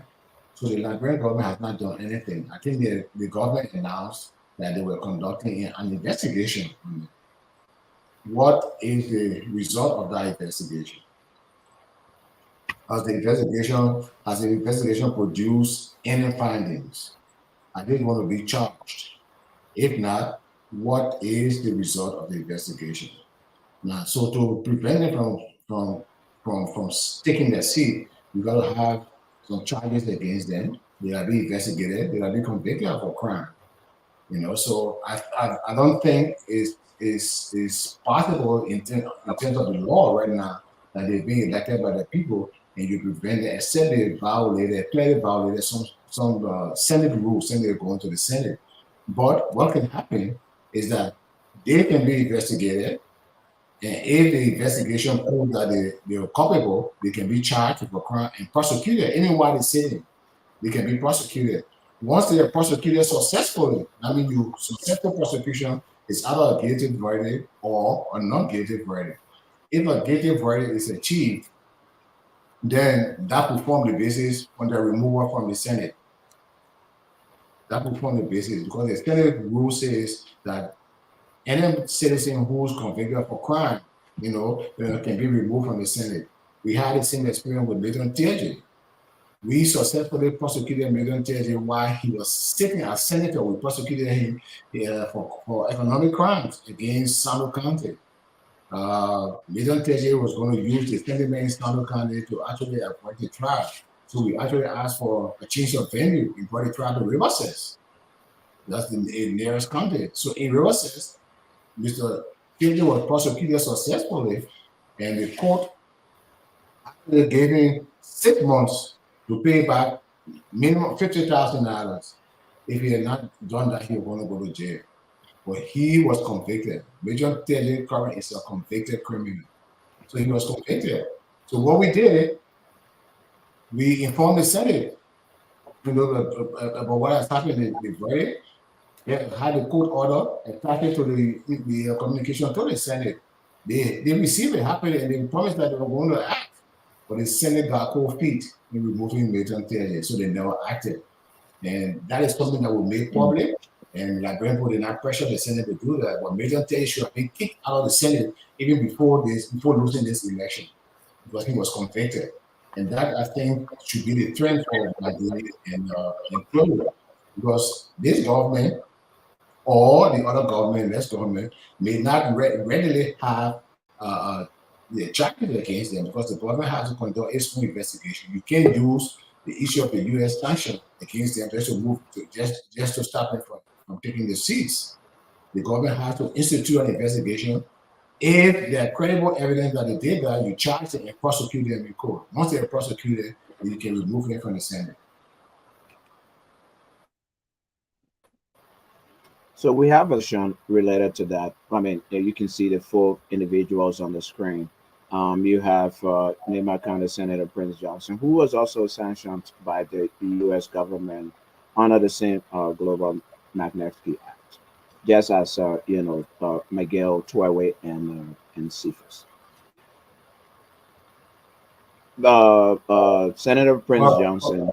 But Prince Johnson was sanctioned for different reasons as compared to McGee and Tuawe. Yeah, but nonetheless, he was sanctioned. Yes, different reasons, but under the larger umbrella of corruption. For instance, pay to play, money given to the government was also paying him, as he was being given money for supporting politicians. They were paying him as a security advisor. Money was being put in the budget for government institutions. All of these things were alleged, of course, by the U.S. Treasury Department. And then he was receiving the kickbacks. So I was just using the general larger corruption umbrella. So now, if we say the Boakai government, when it comes to power, should go after McGill and Tuawe, who were just elected to the legislature, can they do that without also going after Prince Johnson, who's also sanctioned by the U.S. government for corruption, but who supported them heavily in the election process? It seems to be a drum around their neck here. Yeah, I think Councilor, before you come in, Councilor, I think there's a precedent to this. Honor Madam Ellen Johnson Sirleaf, the special counsel was set up to investigate Ellie Tyler, the then speaker, and a few other guys. And then Ellie Tyler was sent to court. So I think the president, if Mr. Boakai if Mr. Boakai want to investigate Prince Johnson, he constitutes. I mean, no better than I do, but you can constitute special counsel to go after and start prosecuting the guys. Senator Prince Johnson. Councilor, you can pick it up from there. I don't think we need special counsel to do that, but that is another means. You want a special counsel to do that, you can do that. This is an investigation that the justice ministers will just take on. Our laws are clear, right? So with Prince Johnson, the thing is, they cannot be charged just on the basis of the U.S. sanction. No. You use the U.S. sanction and do an investigation and gather more evidence locally, and they will be charged based on what you have. The U.S. sanction, the evidence that the U.S. sanction or the U.S. Government has can be presented to the government, and the government can use those evidence for investigation. Once they are substantiated, then you can charge them. Then you charge them, they presume innocent until they are proven guilty. Once they are found guilty, then you can take the necessary action to disbar them and to remove them from the Senate. Yep. So clearly, the incoming administration has a huge challenge, a challenge of will, political will, which I think is the biggest challenge. Political will to fight corruption, and to fight corruption is you might have to, you definitely have to. It's not even might. You definitely have to go after some people who are close to you, because a lot of these people have participated in a lot of things in government and even during the Civil War, etc. So again, I think the biggest challenge facing the incoming administration in terms of addressing corruption and the other challenges that are really brought on by corruption is the political will. The political will to be decisive and to fight. And we all agree Liberia will not make progress until we stem the tide of massive corruption that's taking place, excuse me, in the country. I want us to go quickly to the issue of the economy, jobs. But it's one of the things that it's a problem in the country. The other thing is, Mr. Joe, I believe you were the one who talked about the incoming vice president talking about road construction, constructing the road to the southeast and other places. But you can't do that with a bad economy.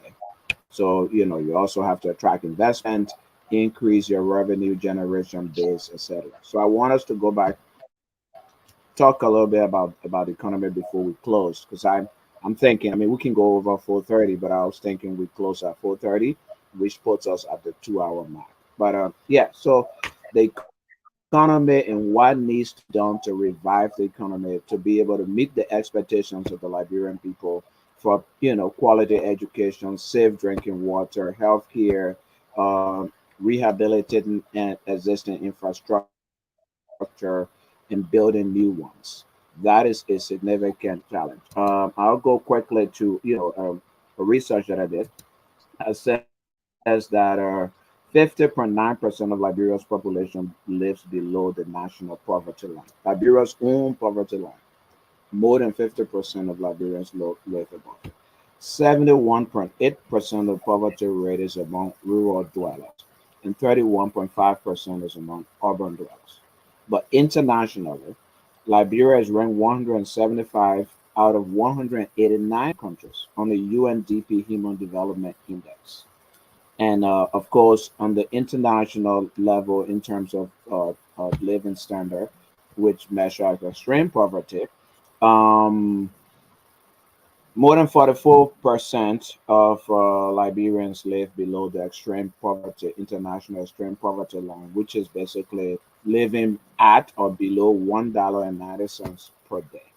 So that is a challenge that the new government will be inheriting. Of course, with the high expectations that people have, that you must build the road, Banga Medical Highway Road, you must build the road to the southeast, you must improve education and healthcare, etc.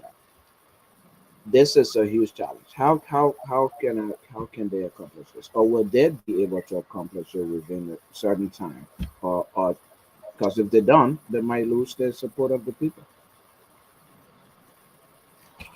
Well, there have been a couple of studies done on how Liberia emerged out of the oil crisis in the between the 60s and early 70s before Toba came to power. Liberia was doing pretty much good until the oil crisis hit, and then all African countries started going bankrupt. And Toba came to power, he strictly changed the policy to agriculture. And agriculture will be an economic booster from the mere fact that about 60% of our people are involved into some form of activities.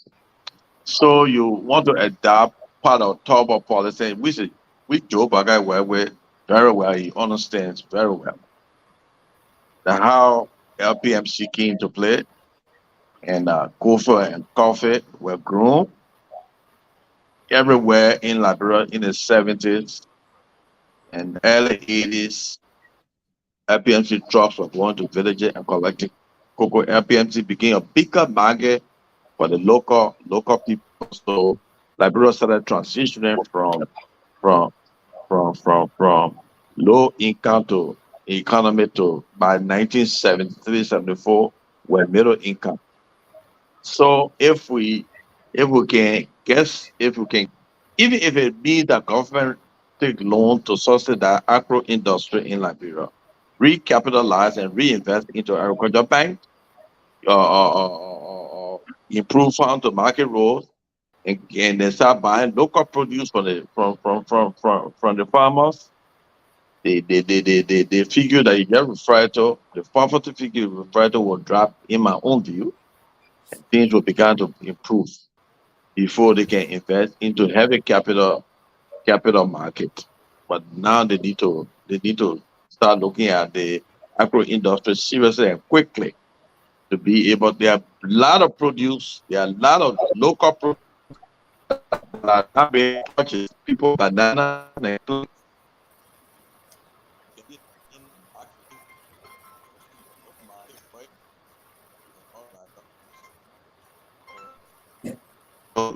to improve the economy, they need to quickly invest some money in the agro industry. And then another thing is government need to cut down its expenses. Overhead costs are too huge. They need to cut the overhead cost down. You can do it quickly by looking at certain part of government budget lines. And like Mr. Vadia said, it said, okay, to cost that down, it might be a little bit political and stuff like that. Or you gas slip and cruise slip and all of those things, you can cut that down. You can give fuel to department that require fuel. Every government employee should get fuel and scratch card.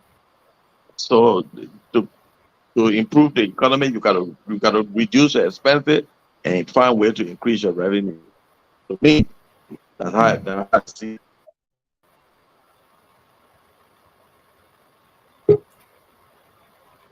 Yeah. So Okay, before you so come in, yeah, before you come in, Councilor Vardia, let me just read out this research from the U.S. Department of State assessing the investment climate in Liberia, and this is mm, what they said. They said corrupt misgovernance continues to hinder growth, investment, and job creation in Liberia.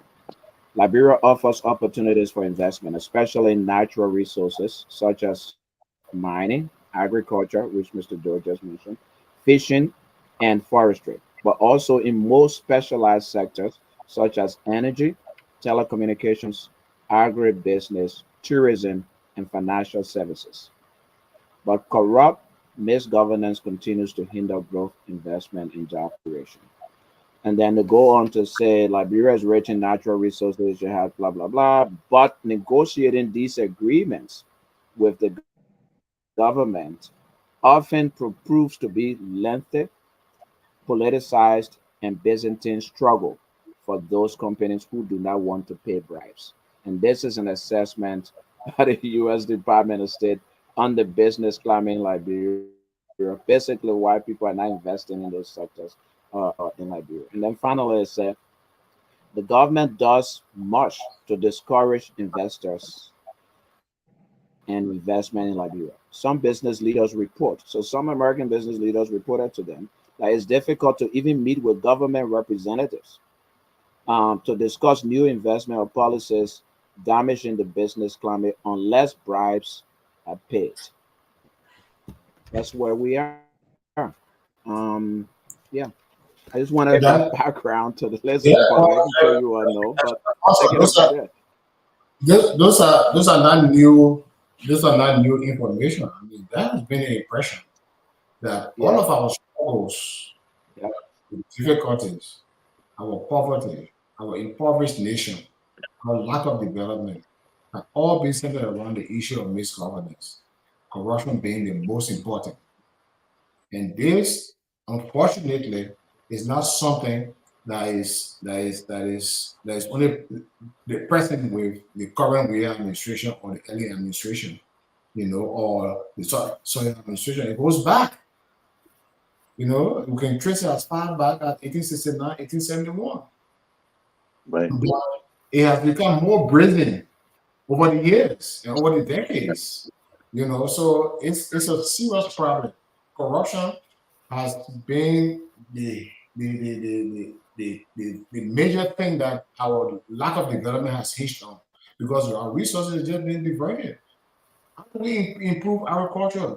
How do we improve all the different industrials? Look, if we get our citizens, put our citizens to work by making sure we establish industries, we boost agricultural production, you know, improve farm to market roads, you know, all of these, make sure that in the supply chain we are able to produce some end results. It's about time that we'll be producing something in Liberia from rubber that we so produce. Right. You know, so we need to put the economy to work. We need to put every citizen does not have to work in public office. But people are so desperate because they just don't have the opportunity to engage in low-income businesses. It's tough. We need to actually incentivize people for going into small businesses. Once we can do that, people will find job opportunities or income earning activities in other areas rather than looking to government. You know, if you do that, then you reduce the size of government because expectation is not there. Look for now, there are a lot of professionals who are hoping to go back home and engage in productive business, but the environment has to be saved. Stability has to be saved. I mean, has to be guaranteed. You know, the respect for the justice system, respect for the legal system has to be there. Look, I've been said to do that. Businessmen need to know that if I do have a conflict or quarrel with my business partner, I can go to the commercial court, I go to court, and I will get a fair hearing. And you have people who will adjudicate this matter rather than having to pay bribes. One of the biggest institutions in our country that continue to serve what they serve is the legislature. That legislative branch needs to be purged. Why do business people need lawmakers are demanding bribes every day for everything in this discuss? You know, and they sit in the legislature and then cut their salaries. If you look at people, there has to be something done about that. You know, these are people who get elected and they think they must be paid for the rest of their life. You know, so those are the kind of things we need to attack. And you need a serious government to do that. It's not going to happen in a 6-year time, but the path to recovery can start. We can get our nation back on that path to development, to progress, and to economic recovery. We can do that. But it depends on the government deliberately, with all its effort, organizing, creating programs, establishing policies to make sure that this is sustained over a long period of time. You know, and so it's a challenge. It's a challenge for the new administration. I am very, very hopeful that this administration can actually begin a process that's set up on economic recovery, you know, and respecting rules and making sure we can tackle impunity. The resources are there, the professionalism, you know, the manpower resources are there. We just need to employ them. And the goodwill out there too from international donor community to support Liberia on this path of recovery. Fighting corruption is a major thing. The instruments in Liberia right now that we can use to begin this, we just need to devote our time and energy and our dedication to doing that. And we should be able to recover from that in due course. But I will say this, anybody who's looking for major change to happen in terms of corruption and just to achieve everything with instance in the period is not going to happen. It's going to take a long time for that to happen. But we can set on the path to do that. Yeah. Another aspect, in addition to consulting, further analysis about the economy, another area we can look, we need to look at our immigration policy. I think to some extent, the increase in the poverty rate in Liberia is due to the immigration policy, the influx of foreigners coming to Liberia and taking the traditional businesses that were reserved for Liberians, taking it over and monopolizing it. A lot of Liberians are sitting in inner cities doing nothing. And so if you look at the poverty rate has increased, if you go back to the 70s when Liberianization was clearly practiced, you'll find a disparity between the poor Liberian and the current figure. So if the law says, small business law says Liberians should be responsible to produce Liberian, the market is reserved for Liberian to do ice cream and to do other small businesses and stuff like that. Liberians should be able to be empowered by the government to do those businesses. You don't expect somebody to come from, or let's say for example, to come from America, an American going into Liberia to go put ice cream stuff down because their income level are not the same. They will dominate the market, and Liberia will be disadvantaged, and that will cause the increase. Not maybe, but causing the increase in the poverty figure as well, besides the corruption. So we need to look at the traditional Liberian businesses and empower them, and then tell them the laws say they are reserved for Liberia, and let the law be strictly adhered to. And one area we need to look. LBDR, the LBDR was developed for such purpose to invest into Liberian businesses. We need to look at all of the things and try to pump money into our traditional businesses so that Liberian businesses can be empowered.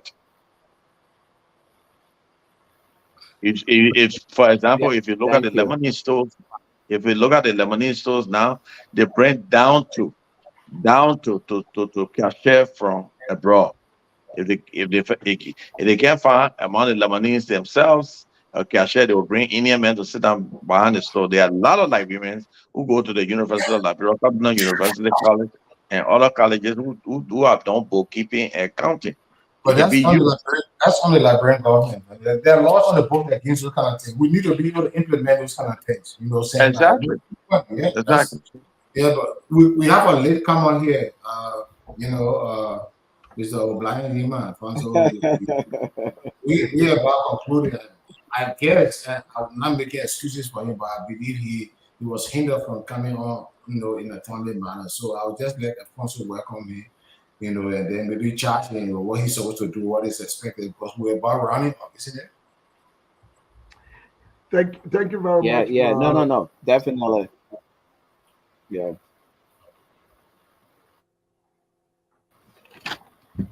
go ahead, sir. Well, thank you very much for the opportunity to be here and join you in this very interesting conversation. It's unfortunate that I'm joining you guys this late. So, but Council of Audio, Mr. Joe, I would have loved to be a part of the conversation from the very beginning. Unfortunately, I had some challenges attending to a family-related issues, a family-related issue. So I couldn't make it. I shared that with Council of Audio. Notwithstanding, I am kind of interested in the conversation that we are having with respect to um, post elections, Weah's concession governance, and the challenges that are associated with accountability in Liberia. Since I'm a latecomer, I'm just going to try and say a few things on what I think. I guess this conversation has taken root and has lent more credibility to the the topic under discussion. With that said, I just wanted to throw a little light on the election results. The election results, for me, depicts a lot. One, it tells me if those results are credible as they are, it tells me that the country is divided and that our politics has taken a different dimension in terms of regionalism in Liberia. Our politics is divided on tribal lines nowadays. So whatever we do in reconciling the country, we should prioritize how people take our democracy from one context to another, a context that points finger directly to seeking voters on the basis of the tribe that they come from or the region that they come from, compared to us being a balanced democratic society. So that's one of the concerns that I have with respect to the election results. I'm also hearing from the grapevine that those elections, if as they are, were tampered with, then the question is, do we want to disenfranchise one side of the country to vote in a way that depicts something other than what the realities are? I'm told that the southeast of the country and I think the Elections Commission chair mentioned that ballot boxes were quarantined in parts of Liberia, the southeast. If that is the case, then there's serious room for us to look into those kinds of matters. Because what that does is that it depicts a situation whereby people will be thinking that the people in the southeast are voting on the basis of tribe rather than on the basis of the merit of the candidate and the party's philosophy or the party's agenda. So we need to think about that. That's my take, particularly on the election aspect. I will have said more, but given the time constraint. We as concession. We as concession is something that was shocking, was surprising because knowing what we know about the institution that he comes from, we didn't think that it would be easy for them to accept uh, the election results. I would say that because the institution itself has been showing some degree of misconduct, violence, and so on and so forth. So for them to have considered to an election that was in that very close margin depicts a lot, something for a lot of us to learn from students of politics and students of governance. It's interesting that uh, without knowing what transpired behind the scene, the president accepted the fact that he needed to concede to the will of the people. Because, Councillor, whether you are aware that Article 1, Section 1 of our Constitution talks about the power of the people. So power is drawn from the people. And if I learned that quite well from you in law school, then I know that the president of the republic, if he was in his conscious mind, he needed to accept the fact that the will of the people uh, was greater than his personal interest or the institution that he presided over. In order for you to have good governance in the society and for our fragile democracy to thrive and progress over time, we needed that kind of concession. So I applaud him for that. I don't want to look behind the scene because I see the action more than what happened behind the scene. What I did not see, I cannot speak to. But I'm impressed by the fact that our democracy can be emulated in the West African region and perhaps the world at large. This is a strange thing for a third world country to do, given the experience that we know traditionally about African leadership. So that would be my second take on the topic under discussion. The third one is governance.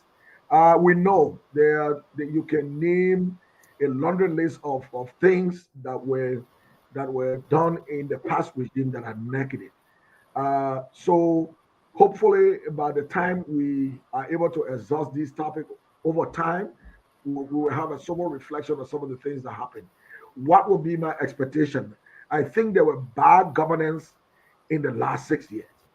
This government of President-elect Boakai should look toward transforming the country in the context of its democratic values.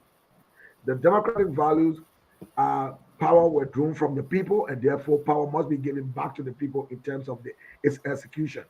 The law of Liberia must be respected, starting first with the organic law of the land, and also taking into account all of the subordinate laws and all other supplementary laws that support the practice of good governance. Now, without laws, government and governance will thrive on a dangerous path. And we saw that in the last 6 years. So it will be my expectation under this government that the values of the principles of democracy, which is encapsulated within the context of law, be practiced to the fullest. I'm looking at the numbers that that that prevail from the World Bank's statistics on our economy. The economy is broken. I came in very late and listened to my brother, big brother Sam Joe, speak about the economy and particularly the petty traders and the small businesses and how Liberianization has been disrupted as a result of people not paying attention to the law. I think we need to prioritize Liberianization policies. We need to effect the implementation of these policies so that it accommodate the Liberian people, so that we don't speak and say, oh, we are having a society where our citizens will not be bystanders, when in fact they are already bystanders. So I would think positively in that direction by saying, hey, let the Liberian people be incorporated into their economy. Let them be part of the process that make them feel that the economy is for them, as well as we would like to see our foreign partners come and join us to develop our economy. Issues of corruption. I don't want to see a government that accuses and does not prosecute. You investigate, you prosecute, so that the people believe in the judicial system, so that corruption is not something that you're using to wish on, to tainted people's character, to undermine people' personal goal, their family goal, and then the entire nation. There are some good people who can offer things, but when you start to accuse and you start to name them, shame them for things that you cannot prove and that cannot be prosecuted in a court of competent jurisdiction, it becomes a problem. So I am really, really interested in a time when this government can begin to investigate all of the financial transactions, all of the contracts, and all of the transfers, and the livelihood of these individuals who claim to have what they have today within the last 6 years. I would think that a special tribunal should be set aside to look into this matter before we even take it to the courts. That would be my personal conviction, and would suggest to the incoming government. The issue of accountability, as you rightly mentioned, yeah, you cannot hold anyone accountable if you don't have system in place. Our public service has been made by all kinds of distraction. The processes have been undermined.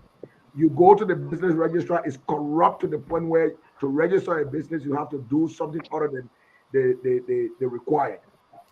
You have the same thing goes to passport. The same thing, so government exists to provide services to its people. The people who serve in these respective positions, if they are not accountable to the people, it becomes a challenge. So just starting from the rudimentary, I would say, but that we have a long way to go. But I think this administration, from what I'm hearing, from the caliber of people I'm seeing around the president, and giving the president's own experience, the president-elect's own experience over time, I think we are up for a bright start, and we have a future. Thank you very much for Thank that. you. Alfonso, let me just Go ahead. conclude. Yeah. O'Brien, I would have loved that you, who I love for you to be here from the beginning, because in your statements and your presentation, you presented one or two things that that fell in contrast with what I also believe in, what I thought. So I thought it would be good to have a very good discourse around that. Especially the issue of the political divide in our country. We do hold a view that the divide is just superficial and not fundamental. But we can discuss that later on. I think your input was very, very rich. You basically address most of the things we talked about, and I see a lot of alignment with what we've discussed in terms of accountability, in terms of prosecution, investigation, and then development, economic recovery, and all of that. So I hope maybe next week we can follow this discussion and then have you on early, so that we can hear you out and you can hear us out too, as a way of enlightening the Liberian people on the way forward on the path to recovery and development. So thank you very much for still coming in spite of the difficulties that you had. I will let Alfonso round up, because I'm not going to go back and say maybe you should listen to the program after, and then you will hear what we said, and then next week maybe we can continue our discussion. I think Mr. Jordan also made some very good points that we could actually develop in terms of discussion and discourse as we go forward. And Alfonso too has. So I think we are far above time, but I'll let Alfonso round up, and then I'll say goodbye to you guys, and I look forward to seeing you next week. Thank you. Thank you. Yeah. Yeah. Well, no, welcome, O'Brien. And as JV said, look forward to seeing you next week. We'll send you all of the materials. I'll call you as well. I know I owe you a call, so but thank you for coming. Brother Joe. So what I want to do is to go around the room, give everybody a minute, a few seconds, to wrap up before we close. Thank you. This is a very meaningful show for our country.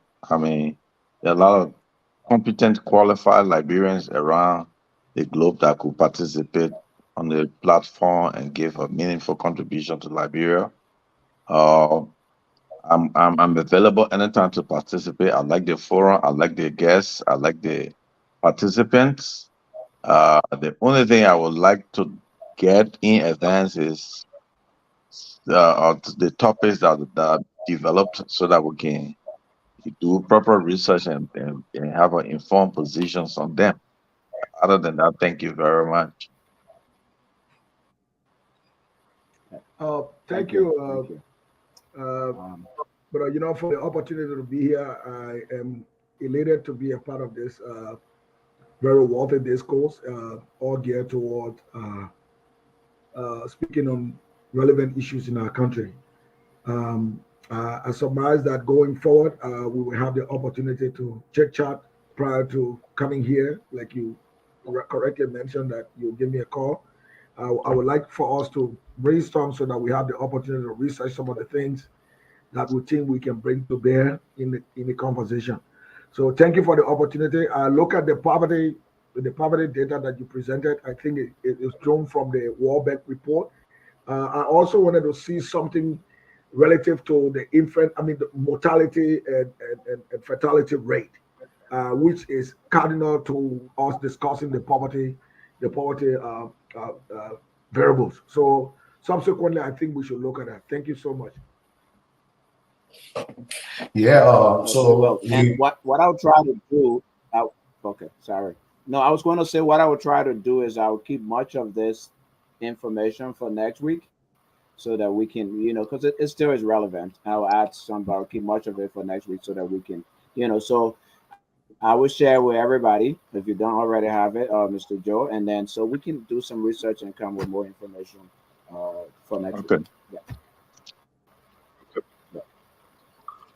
so we are basically still celebrating the the much expected change in our Liberian government processes. We're happy that I mean personally, my way of exhaling was exhaling and saying, "To God be the glory." That Mhm. this intervention actually is going to deliver Liberia from entrenched massive corruption, misgovernance, in our country for the past 6 years. So looking forward, we hope that we can have an experienced, deliberate, determined, competent government that we devote this time and energy to addressing most of the Liberian people needs. So the issue of impunity, the issue of corruption, the issue of providing basic social services, no matter in little increment for the Liberian people, restoring dignity to civil society, and basic utilities in our country. We just hope that we are definitely on the path to recovery because we were on that path before and that path was distorted. We were derailed. So we need to get back, and very hopeful that with the caliber of people involved around President-elect Joe Barker, that we can organize a system of government that will restore respect and dignity to the Liberian people. So I look forward to discussing this much further next week and going forward. Alfonso, thank you very much. Take it over. Yeah. Thank you, gentlemen. And real quickly, if you know anybody, I know Brother Sam, you did mention that. So if you know anybody who you want to get invited to the show, definitely let us know, and we will extend an invitation as well. We want to make this show, medium for real, in-depth, intelligent conversation from every sector of society. So definitely, every one of us, let's look out, reach out to people who we believe can contribute to the process. Thank you all for coming. And Professor, do look you forward have to seeing you next week. do you have Ahmed Salih's number? No, I don't. No. Okay, I'll get in contact with him. Okay. All right. Thank you, guys. Bye bye. Thank you. Bye. Thank you. Okay. Yep.